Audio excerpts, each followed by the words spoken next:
गोरखनाथ शरीर छोड़कर चला गया। ये क्या करते हैं कि ये मुक्त होते नहीं, ये पितरलोक में चले जाते हैं। और पितरलोक में वहां यहां से मरे हुए जो सिद्ध थे वो सारे वहां इकट्ठे हो जाते हैं एक जगह, और ये भी वहीं चले जाते हैं। जैसे पितर दादे परदादे मर गए, वो पितर बन गए, और फिर कोई मरता है वो पितर बनकर उन्हीं के पास जाता है, क्योंकि वो उन्हीं की पूजा कर रहा होता है, उन्हीं में आस्था होती है। इसी प्रकार ये साधु संत वहां चले जाते हैं। अब क्या होता है कि काशी में जो परमात्मा आए हुए थे कबीर परमेश्वर जी, कबीर परमेश्वर जी की आयु उसमें लगभग 10 वर्ष की थी, 10 वर्ष की आयु थी। और उधर से स्वामी रामानंद जी वैष्णव साधु थे, उनका बोलबाला बनारस में, काशी में, उस पवित्र नगरी में घना था। और जो नाथ परंपरा के थे, जो नाथ परंपरा के होते हैं शंकर जी के पुजारी, और वैष्णव परंपरा के वाले हैं विष्णु जी के पुजारी, तो नाथ परंपरा वालों का लगभग वहां सफाया सा हो गया था। लोग सभी वैष्णव धर्म को स्वीकार कर रहे थे। तो गोरखनाथ जी को भेजा गया वहां से पितरलोक से कि नाथों का तो नाश कर दिया रामानंद ने, और उसके साथ तू चर्चा करके उसने फेल करके आ, तब जनता इस नाथ पंथ को स्वीकारेगी। तो गोरखनाथ वहां आ गया, कहा? काशी में। और आके उसने रामानंद जी के पास एक पर चिट्ठी भिजवा दी कि मेरे साथ चर्चा करो, गोष्ठी करो, ज्ञान गोष्ठी। और जो गोष्ठी में यानी जो चर्चा में हार गया, ज्ञान चर्चा में, गोष्ठी में, तो वो जीतने वाले का शिष्य बनेगा, और जितने उसके शिष्य होंगे वो सारे उस जीतने वाले के शिष्य बनेंगे। अब रामानंद जी के पास केवल ज्ञान था और उसके पास केवल सिद्धि थी। इस बात का स्वामी रामानंद जी को पता था कि लोग चमत्कार को ज्यादा मानते हैं, और वो जाते ही कोई सिद्धि दिखा देगा और सभी ताड़ी पीट देंगे, और मैं हारूंगा, वो जीतेगा, और नाश होगा, बैठा बैठेगा भक्ति मार्ग का। बहुत चिंतित था। और परमेश्वर कबीर साहब जी ने उनको हालांकि सब कुछ दिखा भी दिया था, और वो कबीर साहब उनके शिष्य भी हो चुके थे। वैसे लोग दिखावा शिष्य थे, लेकिन वास्तव में वो तो परंपरा निभाने के लिए शिष्य बने थे भगवान, और रामानंद जी को गुरु मानते थे। तो रामानंद जी से परमात्मा ने पूछा, कबीर जी ने, कि हे गुरुदेव, आज कैसे टेंशन ले रहे हो आप कुछ चेहरा उतरा हुआ लगता है, क्या समस्या आ गई? अपनी कोई संगत में दिक्कत आ गई है, क्या बात है? अब रामानंद जी ने बताया कि गोरखनाथ एक सिद्ध पुरुष आया है। उन्हें गोरखनाथ का नहीं पता था कि गोरखनाथ है, वो तो परमात्मा ने बताया कि तो गोरखनाथ है। मालिक ने पहचाना उसको कि एक नाथ आया है और सिद्धि में बड़ा पहुंचा हुआ बताते हैं, और ऐसे ऐसे शर्त रखी है, और वो सिद्धि दिखा देगा, लोग ताड़ी पीट देंगे, मैं हारूंगा, वो जीतेगा, वैष्णव पंथ का नाश होगा। अब कबीर साहब ने कहा, देखो गुरुदेव, वो भी संत हैं, आप भी संत हैं, हम आपके साथ चलेंगे, कोई बात नहीं, हार जीत तो होती ही है, देखते हैं उनको क्या कुछ ज्ञान गोष्ठी होती है। रामानंद जी को भी बुद्धि बदली, परमात्मा ने हिम्मत दी, वो जान गए अगर जब कबीर साहब कह रहे हैं तो ये कोई बात नहीं, चिंता का विषय नहीं। कहने लगे ठीक है बच्चा, चलो। अब उस दिन अन्य जो शिष्य थे रामानंद जी के, उन्होंने अपना वैष्णव वाला वेशभूषा नहीं तैयार करी। वो क्या करते हैं, एक गले के अंदर एक तुलसी की एक मणिये की कंठी बोल रहे हैं, उसने एक कमन का होता उसमें तुलसी का मोटा सा, उसको कहते हैं वैष्णव परंपरा से दीक्षित की पहचान होती है। और एक लंबा सा तिलक लगाते यहां से यहां तक, इस तरह एक फावड़ी लेते हाथ में, एक ऐसे, यानी वो एक झोली लेते हैं, झोली, ये उनका एक वेशभूषा होती है। और तक किसी ने बनाई नहीं, हारा तगे और ये हमने जबरदस्ती वहां बनाओगे फिर, इसलिए हम अपनी पहचान दिखाते को नहीं।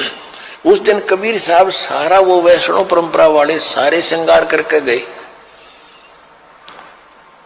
और गोरखनाथ जी को भिजवा दिया गया। ठीक है भाई, आपकी गोष्ठी का निमंत्रण हम स्वीकार करते हैं। उस स्थान पर पहुंच गए जहां वो स्थान निहित कर रखा था। रामानंद जी का आसन अलग लगा रखा था, गोरखनाथ जी का आसन अलग लगा कर रखा था। गोरखनाथ जी साथ में एक अपना त्रिशूल रखते थे, 10 फुट 8-9 फुट लंबा, और ऊपर 3 उसके ऐसे सिरे से होते थे। त्रिशूल ऐसा होता था, लोहे का डंडा सा होता था, और वो नीचे से भाला टाइप होता था, उसको जमीन में गाड़ के वहां रखा खड़ा कर रखा था, और स्वयं आसन पर अलग से बैठे थे। उधर से रामानंद जी का आसन ऊंचा था। कबीर साहब अपने गुरुदेव के चरणों में बैठ के नीचे, जैसे एक सुयोग्य शिष्य ने भूमिका करनी चाहिए ऐसी कर रहे थे। अब गोरखनाथ जी ने कहा कि रामानंद अब मेरे साथ गोष्ठी करो।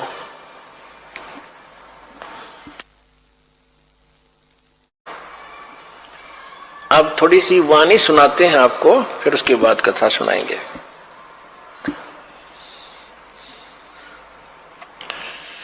योगी गोरखनाथ प्रतापी, तासो तेज पृथ्वी कापी, काशी नगर में 100 पग पर ही, रामानंद से चर्चा करही।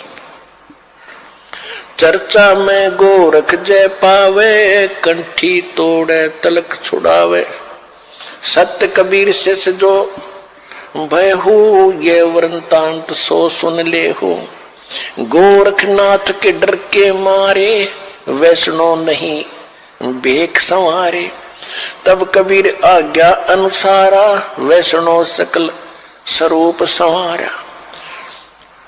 अब गोरखनाथ जी के पास रामानंद को खबर पठाई, चर्चा करो मेरे संग आई। रामानंद की पौड़ी पहली पौड़ी, सत कबीर बैठे तिस ठौरी। कहे कबीर सुन गोरखनाथा, चर्चा करो हमारे साथा। प्रथम चर्चा करो संग मेरे, पीछे मेरे गुरु को टेरे। बालक रूप कबीर निहारी, तब ये वचन उचारी। यानी कबीर परमात्मा को बालक रूप में देखकर गोरखनाथ जी क्या बोले? कब के बहे बैरागी कबीर जी, कब के बहे बैरागी, कि तुम कब से बैरागी बन गया, वैष्णव कब से बन गया, तू काल का बालक। परमात्मा क्या बोले? नाथ जी तब से बहे बैरागी, मेरी आद अंत सुध लागी। क्या बताते हैं कि मैं कब से बैरागी हूं। धूंधों कार आद का मेला, नहीं गुरु कोई ना था चेला। तब का तो हम योग उपासा, और जब का फिरूं अकेला। धरती नहीं जद का टीका दीना, धरती नहीं जद की टोपी दीना। तेरा ब्रह्मा नहीं था जद का टीका, और शिव शंकर से योगी ना थे, मेरा तब का जोड़ी सिक्का। द्वापर की हम करी फावड़ी, त्रेता का हम दंडा। सतयुग मेरी फिर दुहाई, और कलयुग फिरो नौखंडा। गुरु के वचन साध की संगत, अजर अमर घर पावे। कहे कबीर सुनो हो गोरखे, हम सबको तत्व लखावे।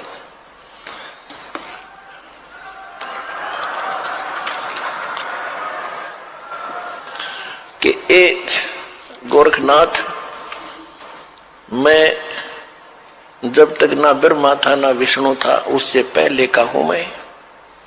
इस बात को सुनकर गोरखनाथ जी को ने क्या पूछा, अरे क्यों बात बना रहा है तू भक्त, तेरी उम्र क्या है?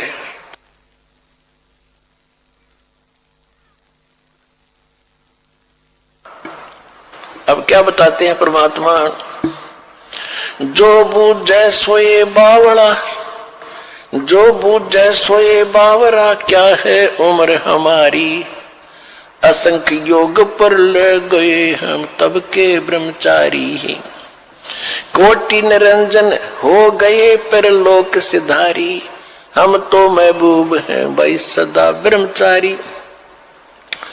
अरबों तो ब्रह्मा गए ये 49 करोड़ कन्हैया, तेरे 7 करोड़ तेरे शंभु मर गए, मेरी एक नहीं पलैया। ओए होए,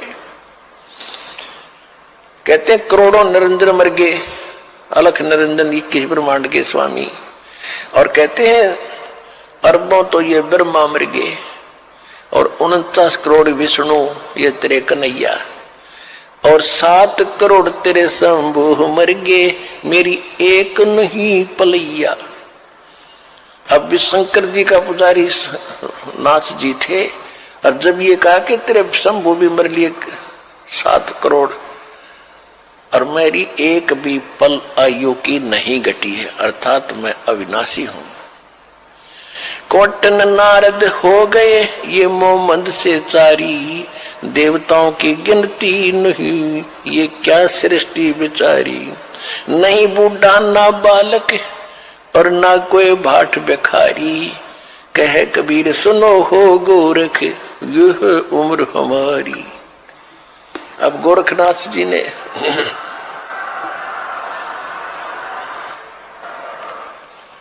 अब गोरखनाथ जी ने सोचा भाई ये तो घनी घनी बात बना हुआ है ये बच्चा। इतने में गोरखनाथ ने क्या किया, जो उसने त्रिशूल गाड़ रखा था, त्रिशूल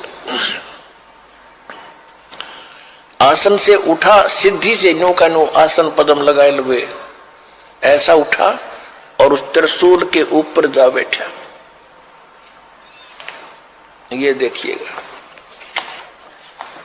और परमात्मा ने क्या किया, परमात्मा ने कहा कि गोरखनाथ अब मैदान छोड़कर भाग मत, आपकी और हमारी ज्ञान गोष्ठी की बात हुई थी, ये ड्रामेबाजी दिखाने की नहीं, ये जादूगरी दिखाने की बात नहीं हुई थी, ज्ञान की बात हुई थी। और ज्ञान कर बैठ ढंग से आकर यहाँ आसन पे, ये ड्रामा क्या दिखा रहा है। लोगों ने ताली पीट दी क्योंकि वो बैठ गए ऊपर जाके। तो गोरखनाथ ने कहा कि अगर तुम्हारे अंदर कोई ताकत है भगवान की, मेरे बराबर आकर बैठ, तब मैं गोष्ठी करूंगा तेरे से। जमीन से 8-9 फुट ऊपर त्रिशूल के ऊपर जज का बैठा सिद्धि थे। परमात्मा को तो पता था ये बालक कितनी क्या हरकत करेगा। परमात्मा जो सूत होते थे, सूत कपड़ा बुनते थे, और सूत की एक कुकड़ी, बोला हरियाणा में कुकड़ी, जो चरखे में माताएं काटा करती थी, वह इतनी मोटी हो जाती थी, धागे की रील सी, वह जेब में डाल रहे थे पूरी। कबीर साहब ने क्या किया कि उस धागे का एक हिस्सा पकड़ के और वो कुकड़ी यानी वह रील ऊपर न फेंक दी, वह ऐसे खुलती खुलती और सीधा 150 फुट की ऊंचाई पर जाकर ऊपरला एंड खड़ा हो गया, स्ट्रेट नो का नो, मालिक की ताकत से। और परमात्मा वहां से उठे और उसके ऊपर के एंड पर जाकर बैठ गए। ये देखो,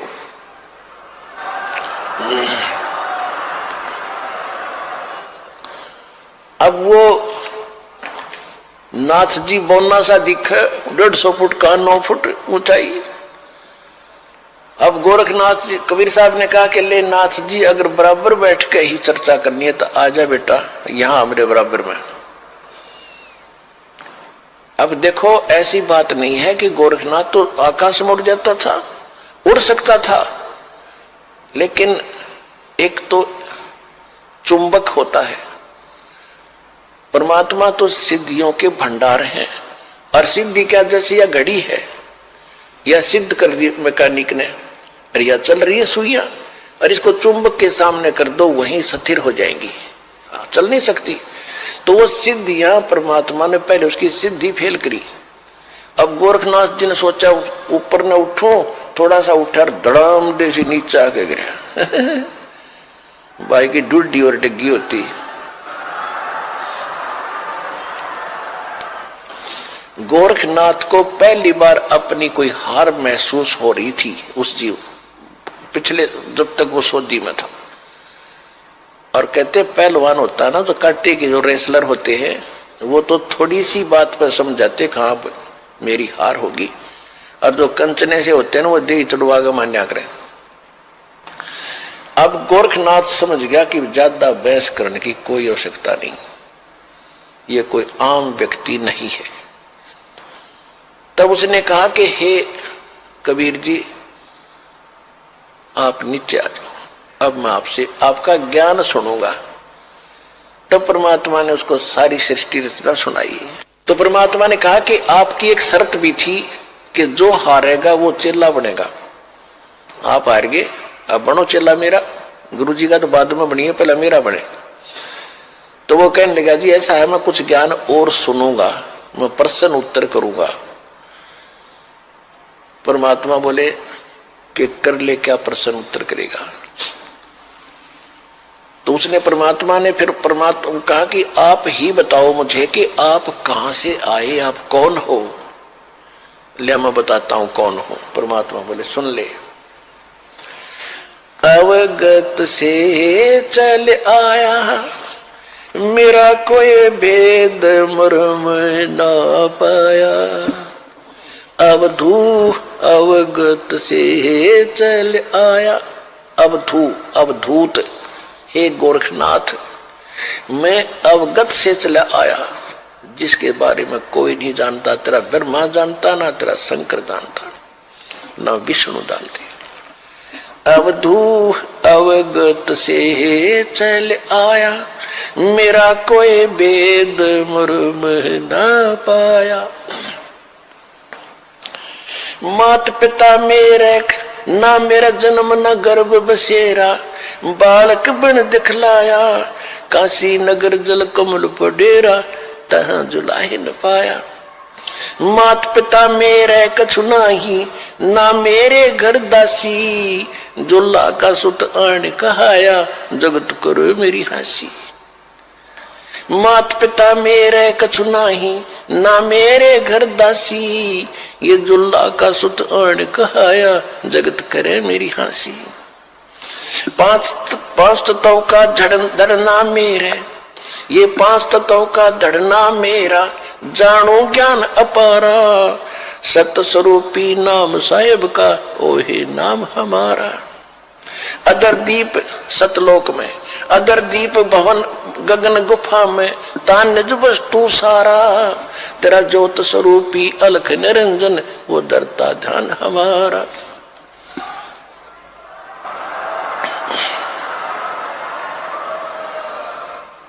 अदर दीप और गगन गुफा में, तान निज वस्तु सारा, तेरा ज्योत स्वरूपी अलख निरंजन, वो डरता ध्यान हमारा। हाड चाम लहू ना मेरे, हाड चाम लहू ना मेरे, कोई जाने सतनाम उपासी, तारण तरण अव्यय पद दाता, मैं हूं कबीर अविनाशी। हाड चाम लहू ना मेरे, कोई जाने सतनाम उपासी, तारण तरण अव्यय पद दाता, मैं हूं कबीर अविनाशी।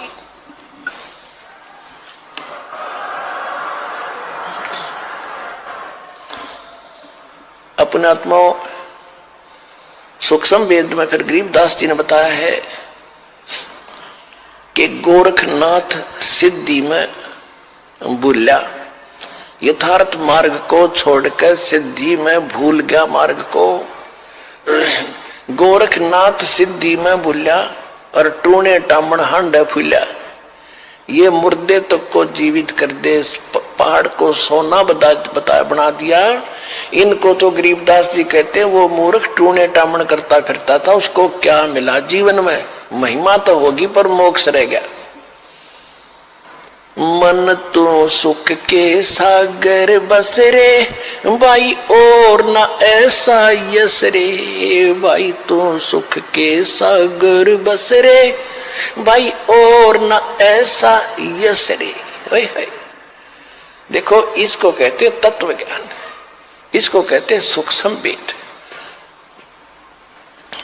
अब हम एक ही बात को सुनकर उसकी महिमा गाते रहते थे, उसी के गुण गाते रहते थे, हमें पता नहीं था इतनी जबरदस्त सिद्धियां दिखाने वाला व्यक्ति और कति जीरो था, -0 था अध्यात्म मार्ग में।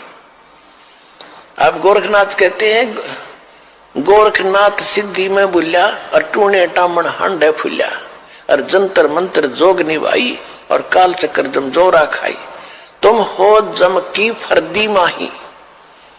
गोरखनाथ को कबीर साहब ने कहा कि तू तो काल की फर्द में चढ़ रहा है। फर्द, फर्द कौन सा हो जो परमानेंट आपकी जमीन हो जाती है ना, आपकी फर्द में आ जाती है तो आपका नाम होगी वह पक्की। तो परमात्मा ने कहा कि तू तो काल की फर्द में चढ़ रहा है काल का फिर गधा बनेगा अगले जन्म में। ये तो सिद्ध पाक क्या महिमा होगी तेरी। सिद्ध नहीं ये गधे हैं जो जाने नहीं सतनामा। कहते जिनके पास सतनाम नहीं वो आज भी गधे हैं, वो सिद्ध नहीं है। हम उसको सिद्ध पुरुष कहते थे। तो गोरखनाथ जी ने जब ये ज्ञान सुना, उसने सोचा भी इसको फालतू छेड़ने की जरूरत नहीं है, ज्ञान में यू तुझे कतई नहीं जानते। सिद्धि में भी उसके जचगी, फिर उसका फिर भ्रम रह गया थोड़ा सा। कहने लगा जी एक बार गंगा के किनारे चलो। अब चल भाई क्या रहेगा, एक और मैं कुछ लीला करता हूं, आप मुझे उसमें पराजित कर देना, मैं आपका शिष्य बन जाऊंगा। परमात्मा बोले चल। गोरखनाथ जी गंगा के अंदर छलांग लगा गए और एक मछली का रूप धारण कर लिया। और घनी मछली वहां पर, तो उसने कहा था कि मैं इसमें छलांग लगाऊंगा और मुझे आप खोज देना दरिया से, फिर मैं आपको गुरु बना लूंगा। अब गोरखनाथ जी ने छलांग लगाई, मछली रूप बना लिया। परमात्मा ने छलांग लगाई, वह मछली पकड़ कर टीटवी बाहर लिया और बाहर काट के गोरखनाथ बना दिया।